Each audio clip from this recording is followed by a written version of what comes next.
Ang Meralco, sinabi, inagaw raw ni Marcos. Noong panahon ni Marcos, hindi makaporma ang Saudi Arabia upang taasan ang gasolina. Oy, para ipaalam ko sa taong bayan, hindi inagaw ni Marcos o inangkin ang Meralco. Baon sa utang ang Meralco. At pinahawakan kay Ferdinand E. Marcos at inabunuhan ni Ferdinand E. Marcos ang utang ng Meralco. Yan, maliwanag yan ha. Puntahan nyo ako, ipapatay nyo ako at patutunayan ko yan sa inyo. Baon na sa utang ng Meralco. Baon na baon. Sino nakaahon sa Meralco? Marcos! Walang iba.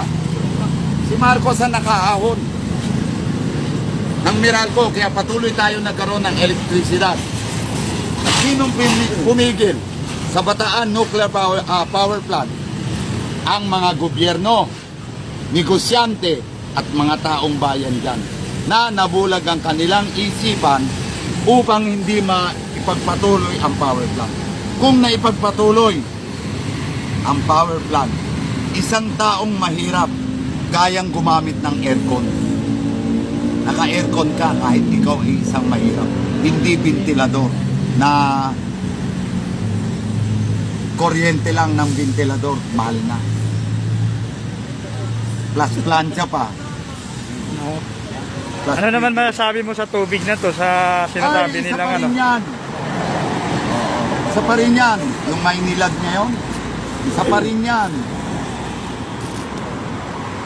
Sana ngayon tayo, no, mababa na yung kuryente natin at saka yung tubig. Kuryente, pati tubig. Oo. Walang mahirap na natutulog sa kalsada kung yan ay walang korupsyon ng DSWD. Saan dinadala? Sa Marikina, Arroceros, at kung saan-saan lugar para mamatay lang kayo sa loob ng DSWD. Opo.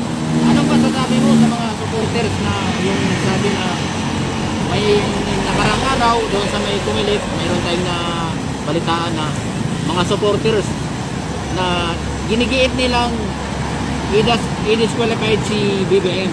Ay, mga gago yun. Yun, mga, katulad niya, kamakailan, may nag-rally, tinanong ko siya, anak, anong pinaglalaban niyo?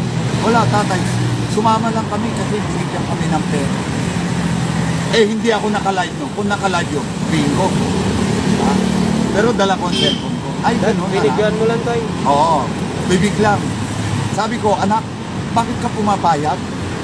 Binabayaran yung dangal mo, ang pagkatao mo. May dala kang karatula ni BBM. Tapos hindi mo alam kung anong pinaglalaban mo. Sinisigaw nila na BBM disqualified. Oh yes, correct. Mga walang dangal na tao yun. Sa halagang 500, 1,000, ikaw yung taong walang dangal.